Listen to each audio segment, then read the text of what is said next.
Crime and Punishment, Part 1, Subsection 3. He woke up late the next day after a troubled sleep, but sleep had not fortified him. He woke up bilious, irritable, and angry, and looked with hatred at his little room. It was a tiny closet, about 6 paces long, of a most pathetic appearance, with yellow, dusty wallpaper coming off the walls everywhere, and with such a low ceiling that a man of any height at all felt creepy in it, and kept thinking he might bump his head every moment. The furniture was in keeping with the place. There were 3 old chairs, not quite in good repair, a painted table in the corner, on which lay several books and notebooks. From the mere fact that they were so covered with dust, one could see that no hand had touched them for a long time. And finally, a big, clumsy sofa, which occupied almost the entire wall and half with the width of the room, and had once been upholstered in chintz, but was now all ragged and served as Raskolnikov's bed. He often slept on it just as he was, without undressing, without a sheet, covering himself with his old decrepit student's coat, and with one small pillow underneath his head, beneath which he put whatever linen he had, clean or soiled, to bolster it. In front of the sofa stood a small table.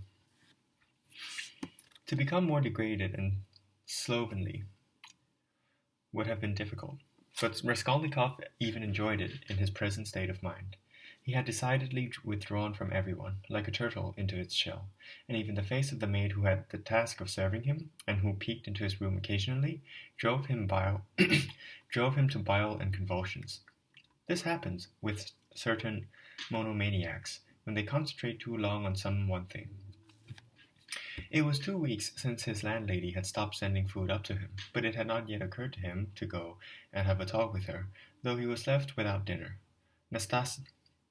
Nastasia, the landlady's cook and only servant, was glad in a way that the tenant was in such a mood, and stopped tidying and sweeping his room altogether, only once a week. Just by accident, she would sometimes take a besom to it. It was she who woke him now. "Enough sleeping! Get up!" she shouted over him. "It's past 9. I've brought you tea. Want some tea? You must be wasting away." The tenant opened his eye, gave a start, and recognized Nastasia.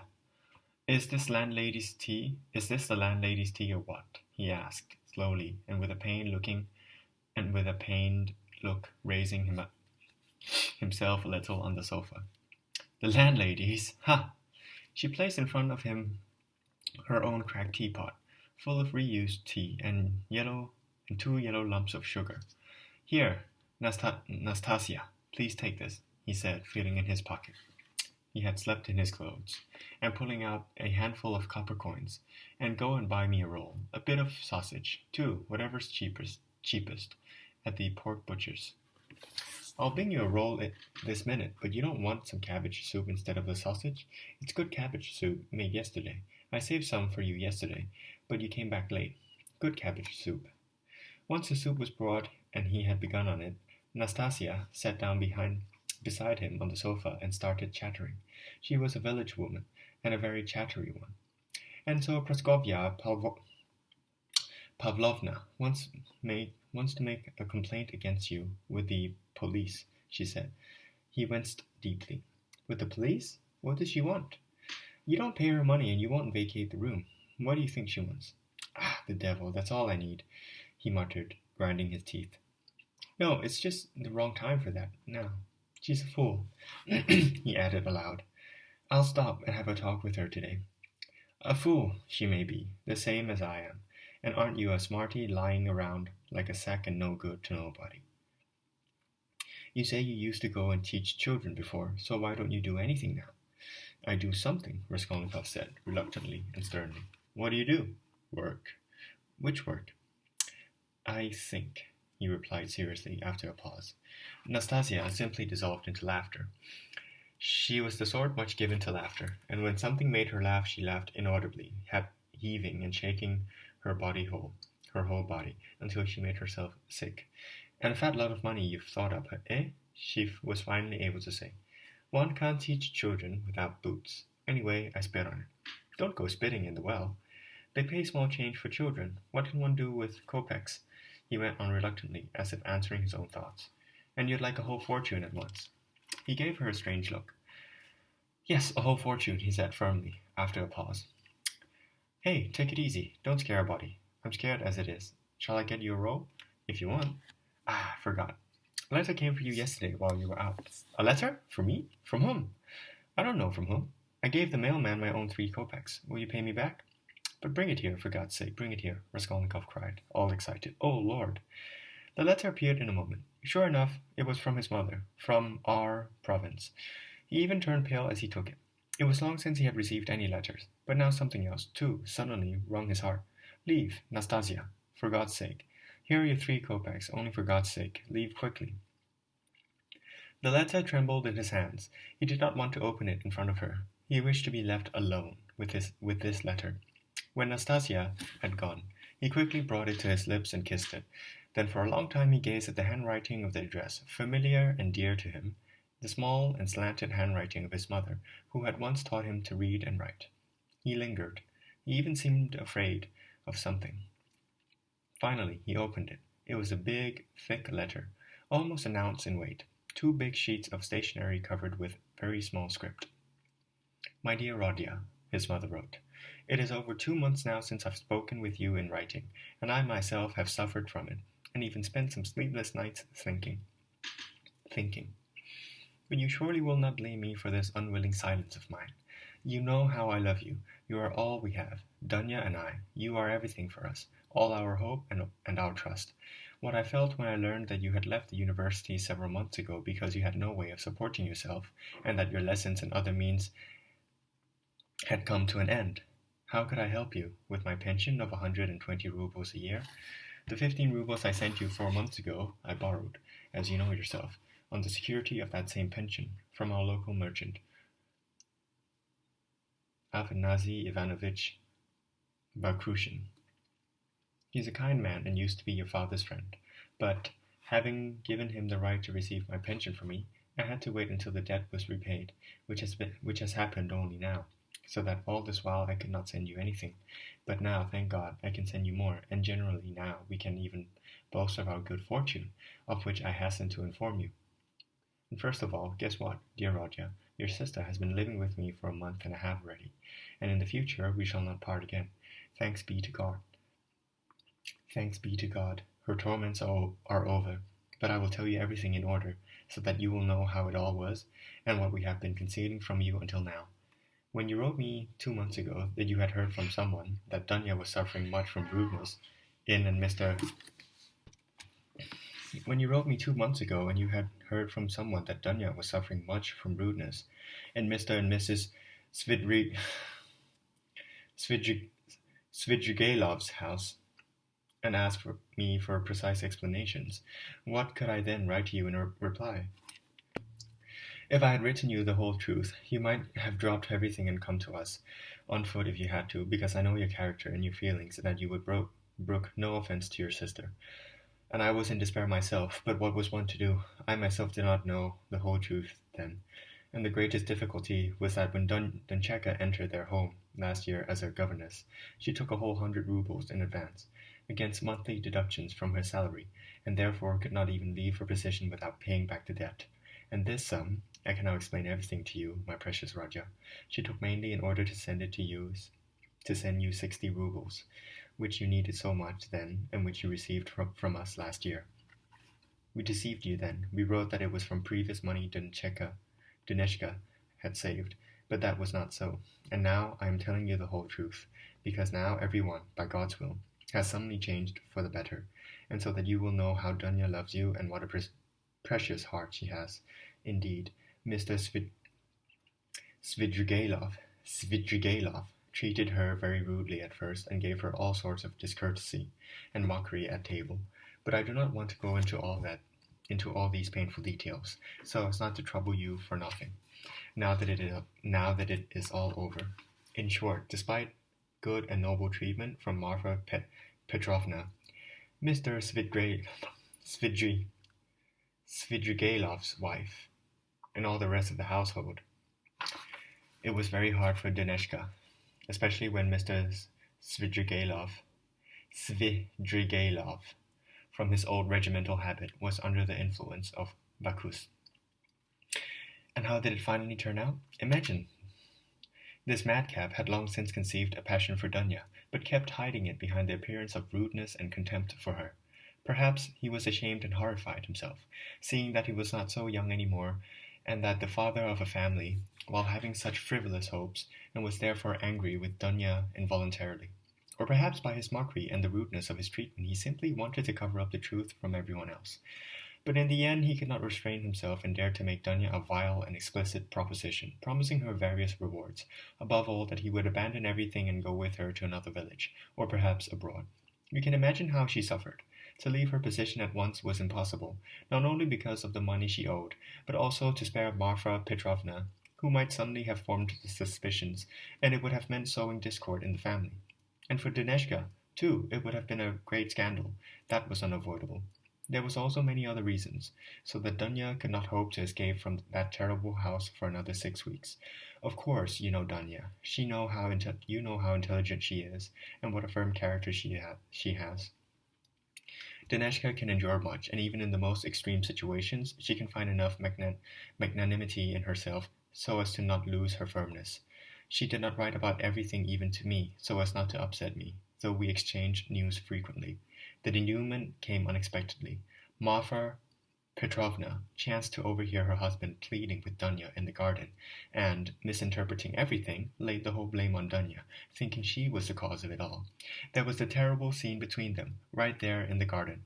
Marfa Petrovna even struck Dunya, refused to listen to anything, and shouted for a whole hour, and in the end ordered Dunya to be sent back to me in town at once, in a simple peasant cart, with all her belongings, linen, clothing thrown into it haphazardly, not even bundled or packed. Just then it started to pour, and Dunya, insulted and disgraced, had to ride with the peasant in an open cart the whole 10 miles. Now think, what could I have written you in reply to your letter, which I had received 2 months earlier, and what could I have said? I was in despair myself. I did not dare write you the truth, because you would have been very unhappy, upset, and indignant. And besides, what could you have done? You might even have ruined yourself, and besides, Duneshka kept forbidding me. And to fill a letter with trifles and what not, while there was such grief in my soul, was beyond me. For a whole month there was gossip going around town about this story, and it came to the point where Dunya and I could not even go to church because of the scornful looks and whispers, and things even said out loud in our presence. And all our acquaintances avoided us. They even stopped greeting us, and I learned for certain that the shop clerks and office boys wanted to insult us basely by smearing the gates of our house with tar, so that the landlord began demanding that we move out. The cause of it all was Marfa Petrovna, who succeeded in accusing and besmirching Dunya in all houses. She is acquainted with everyone here, and during that month was constantly coming to town and being a bit chatty and fond of telling about her family affairs, and especially of complaining about her husband to all and sundry, which is very bad. She spread the whole story in no time, not only around town, but all over the district. I became ill, but Duneshka was firmer than I, and if only you could have seen how she bore it all, comforting me and encouraging me. She is an angel, but by God's mercy our torments were shortened. Mr. Svidrigailov thought better of it and repented, and probably feeling sorry for Dunya, presented Marfa Petrovna with full and obvious proof of Duneshka's complete innocence, in the form of a letter Dunya had been forced to write and send him, even before Marfa Petrovna found them in the garden, declining the personal explanations and secret meetings he was insisting on, which letter had remained in Mr. Svidrigailov's possession after Duneshka's departure.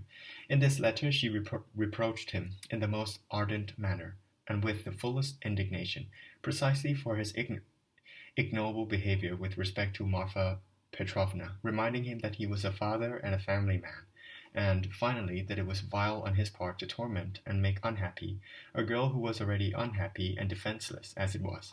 In short, dear Rodya, this letter was written so nobly and touchingly that I wept as I read it, and to this day cannot read it without tears. Besides, there finally emerged the evidence of the servants to vindicate Dunya, and they had sinned and knew much more than Mr. Svidrigailov himself supposed, as always happens. Marfa Petrovna was utterly astonished and devastated anew.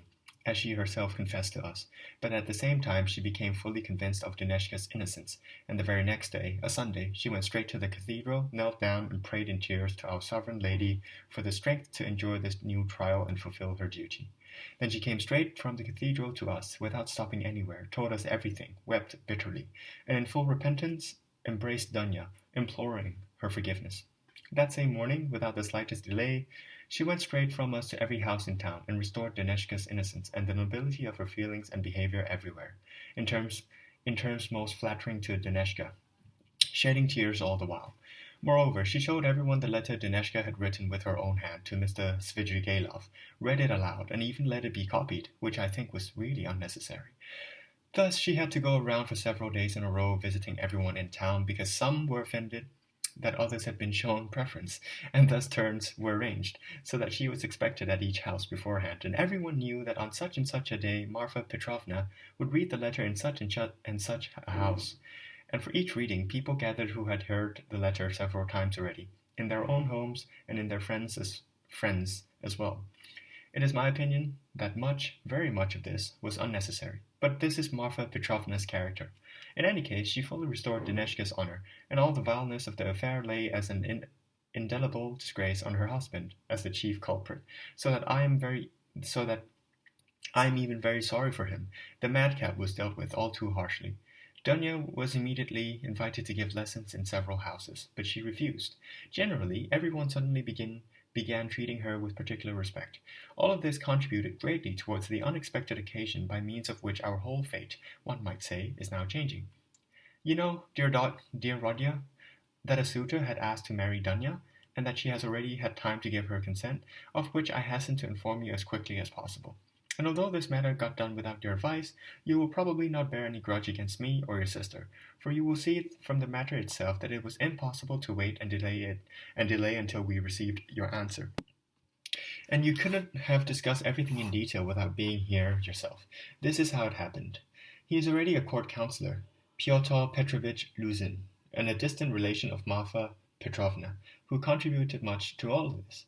He began expressing, through her, the desire of making our acquaintance. He was received properly. He had coffee, and the very next day sent a letter in which he quite politely expressed his proposal and asked for a speedy and decisive answer. He is a man of affairs and busy, and he is now hastening to go to Petersburg, so that every minute is precious to him. Of course, we were quite amazed at first, because it all happened too quickly and unexpectedly. We spent the whole day reasoning and considering together. He is a trustworthy and established man.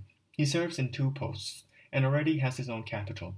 True, he is already 45 years old, but he is of rather pleasing appearance, and can still be attractive to women. And generally he is quite a solid and decent man, only a bit sullen and, as it were, arrogant. But perhaps he only seems so at first sight. And let me warn you, dear Rodya, when you meet him in Petersburg, which will happen very soon, do not judge him too quickly and rashly, as you tend to do, if something in him does not appeal at first sight. I am saying this just in case, though I am sure he will make a pleasant impression upon you.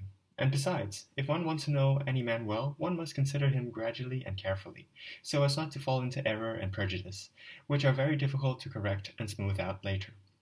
And Pyotr Petrovich, at least from many indications, is a quite respectable man. At his first visit, he declared to us that he was a positive man, but in many ways shares, as he himself put it, the convictions of our newest generations, and is an enemy of all prejudices. He said much more as well, because he seems to be somewhat vain and likes very much to be listened to, but that is almost not a vice.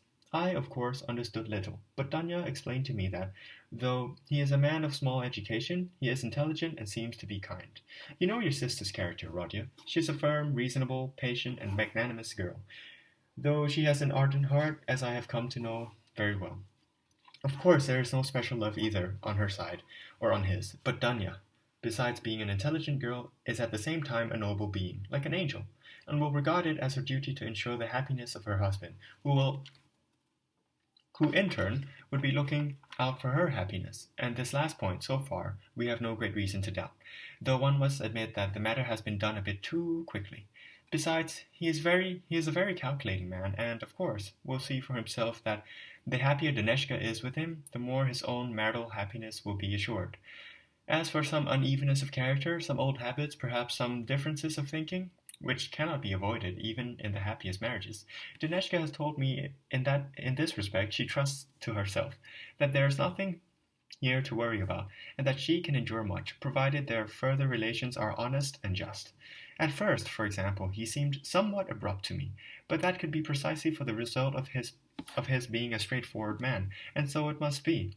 For example, at his second visit, when he had already received her consent, he expressed in the course of the conversation that even before knowing Dunya, he had made up his mind to marry an honest girl without a dowry. One who must already have experienced hardship, because, as he explained, a husband ought to owe nothing to his wife. But it is much better if a wife looks upon her husband as a benefactor. I should add that he expressed it somewhat more softly and tenderly than I have written it, because I have forgotten his actual expression and remember only the thought. And besides, it was by no means said deliberately, but apparently escaped him in the heat of the conversation, so that he even tried to amend and soften it afterwards. But all the same, it seemed to me a bit abrupt, as it were, and I later said so to Dunya. But Dunya answered me, even with some vexation, that words are not yet deeds, and of course, that is true. The night before she made her decision, Dineshka did not sleep at all, thinking that I was already asleep, got out of bed and paced up and down the room all night. Finally, she knelt and prayed ardently before the icon for a long time, and in the morning announced to me that she had made her decision. I have already mentioned that Pyotr Petrovitch is now going to Petersburg. He has big doings there, and wants to open a private attorney's office in Petersburg. He has been occupied for a long time with various suits and litigations, and won an important case just the other day. It is necessary for him to go to Petersburg because he has an important matter before the Senate. So, dear Rodya, he may also be quite useful to you, even in everything. And Danya and I have already decided that from this very day you could definitely begin your future career and consider your lot already clearly determined. Oh, if only this could come true. It would be such a benefit that we would regard it as a direct mercy of the Almighty towards us. That is all Danya dreams about. We have already risked saving a few words in this regard to Pyotr Petrovitch. He expressed himself cautiously and said that, of course, since he would be unable to do without a secretary, it would naturally be better to pay a salary to a relative than to a stranger, on condition that he proves capable of doing the work, as if you could prove incapable. But at the same time, he expressed doubt that your university studies would leave you any time to work in his office.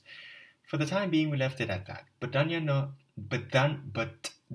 now thinks of nothing else. For the past few days, she has simply been in a sort of fever and has already made up a whole project for you, for how you could go on to become an assistant and even a partner of Pyotr Petrovitch in his lawsuit affairs, more especially as you are in the department of jurisprudence. I fully agree with her, Rodya, and share in all her plans and hopes, seeing them as fully possible. And despite Pyotr Petrovitch's present quite understandable evasiveness, since he does not know you, Dunya is firmly convinced that she will achieve everything by her good influence on her future husband, and she is convinced of it. Of course, we took care not to let Pyotr Petrovitch in on these further dreams of ours, above all that you will become his partner. He is a positive man, and would perhaps take it very dryly, since it would all just seem nothing but dreams to him. Likewise, neither Dunya nor I have said even half a word to him about our firm hope that he will help us to assist you with the money while you are at the university. We did not speak of it first of all, because it will come about by itself later on, and he will most likely offer it without much talk, as if he could refuse that to Dineshka, especially as you may become his right hand in the office and receive his assistance, not as a boon, but as a well-earned salary. That is how Dunya wants to arrange it, and I fully agree with her. And secondly, we did not speak of it because I would especially like to put you on an equal footing in our now forthcoming meeting. When Dunya spoke rapturously about you with him, he replied that in order to judge a man, one must first observe him more closely, and that he would leave it to himself to form an opinion of you after making your acquaintance. You know, my precious Radia, it seems to me from certain considerations, by no means relating to Pyotr Petrovitch, incidentally, but just so from my own personal and perhaps old womanish caprice, it seems to me that I would perhaps do better, after their marriage, to live separately, as I do now, and not with them. I am fully convinced that he will be so noble and delicate as to invite me himself, and I will suggest that I no longer be parted from my daughter. And if he has not said anything yet, that is naturally because it goes without saying, but I shall refuse. I have noticed more than once in my life that husbands do not much warm up to their mothers-in-law, and I not only do not want to be even the slightest burden to anyone, but I also want to be fully free myself, as long as I have at least a crust of bread of my own, and such children as you and Duneshka. If possible, I will settle near you both, because the most pleasant thing, Radia, I have saved for the end of my letter. You must know, my dear friend, that we shall all perhaps come together again very soon, and embrace each other after an almost 3-year separation. It has already been decided for certain that Dunya and I are to leave for Petersburg, precisely when I do not know, but in any case very soon. Very, very soon. Perhaps even in a week. It all depends on Pyotr Petrovitch's instructions, and as soon as he has had a look around Petersburg, he will let us know at once. He would like, from certain considerations, to hasten the wedding ceremony, and even celebrate the wedding, if possible, before the next fast, or, if that does not work out, because time is short, then right after Our Lady's feasts. Oh, how happy I will be to press you to my heart. Dunya is all exciting at the joy of seeing you, and said once, as a joke, that she would marry Pyotr Petrovitch for that alone. She is an angel. She will not add anything now to my letter, and has only told me to write that she has so much to tell you, so much that she cannot bring herself to take the pen now, because one cannot say anything in a few lines, and only gets upset. But she has told me to embrace you warmly and send you countless kisses. But despite the fact that we shall perhaps be together in person very soon, I shall still send you money one of these days, as much as I can. Now that everyone has learned that Duneshka is marrying Pyotr Petrovitch, my credit has suddenly gone up, and I know for certain that Afanasy Ivanovitch will now trust me, on the security of my pension, even for as much as 75 rubles, so that I will be able to send you 25 or even 30. I would send you more, but I'm afraid of our travel expenses, and although Pyotr Petrovitch has been so good as to taken upon himself part of the cost trip to the capital, that is, he has volunteered to pay for the delivery of our luggage and the big trunk, somehow, through his acquaintances. Even so, we must calculate for our travel in Petersburg, where we cannot appear without a kopeck, at least for the first few days. However, Dunya and I have already calculated it all precisely, and it turns out that we will not need much for the road.